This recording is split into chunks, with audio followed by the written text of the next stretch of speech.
This is Press TV's Top 5. Thanks for joining us.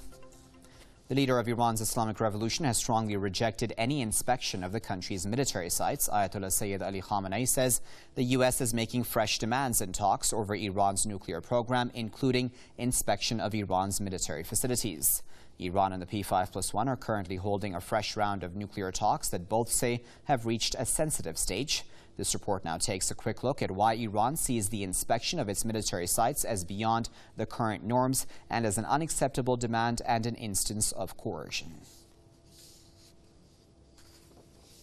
The leader of Iran's Islamic Revolution has criticized the P5+1 group of countries for raising what he has described as new excessive demands in the ongoing nuclear talks with Iran.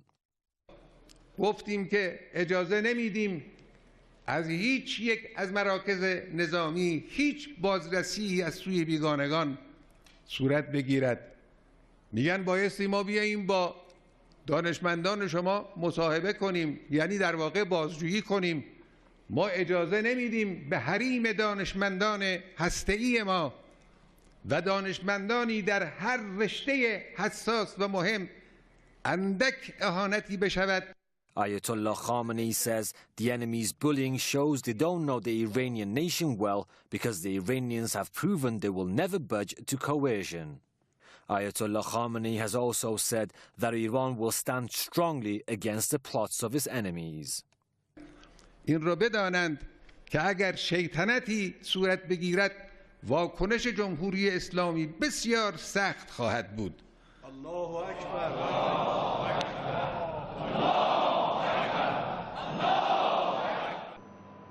On several occasions, Iran has shown good faith by letting in nuclear inspectors.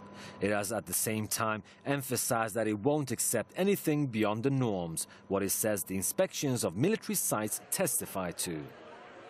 No country should allow inspections of its sensitive sites. They're uninvolved, they're unrelated to the nuclear talks going on and continuing to go on, and to add these demands along with everything else that's being placed on Iran is absolutely outrageous. Now, for a country that international institutions have repeatedly acknowledged to have a clean record of nuclear activities, the persistence over inspection of military sites beyond the current protocols will naturally create a sense of bullying. Therefore, Ayatollah Khamenei's remarks should be seen as a line in the sand that Iran will stand its ground even now that it has accepted to resolve the fabricated crisis out of good faith again.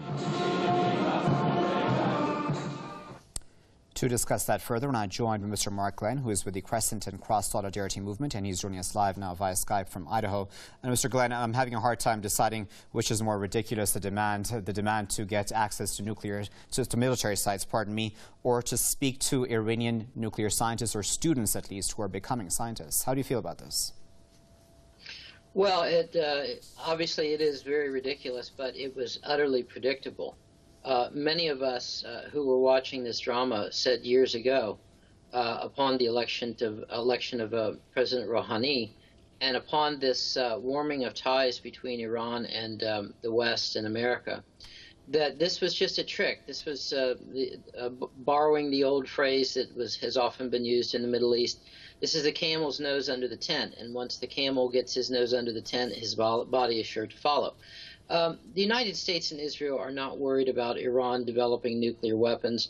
As the Supreme Leader accurately stated, this is a manufactured crisis. This is being done in order to, through the cover of negotiations and dialogue, to afford the United States, the West, and Israel the opportunity of getting past what up until this point have been very high and well-protected walls around Iran's, not just her political system, but her military system and her social system as well. You know, I've been to Iran twice, and you don't see an ounce of Western influence or an ounce of Western cultural rot on the streets or on the televisions in Iran.